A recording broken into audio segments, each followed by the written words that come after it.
Ayan guys, ayan na yung aming kampo. Ayan, ang daming ang truck na yan ay ang mga kwarto nila. Ayan. Dami yan guys, paikot. Ayan.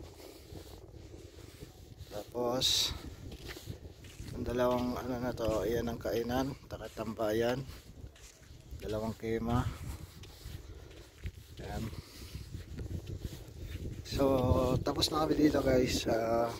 Naghihintay na lang kami ng service para umuwi. Iiwan muna namin dito to sakali balik uli. Hindi namin alam kung kailan. Ayan. Kahit mainit, malamig pa rin yung hangin, yung tirik na yung araw, pero malamig pa rin dito.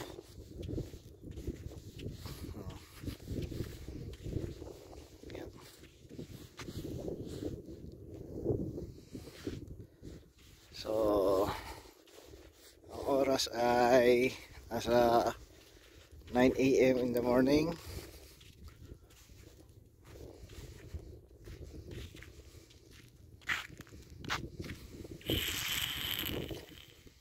Yan. Desierto guys. Ang ibang makikita ang puno rito kundi yung punong tinik.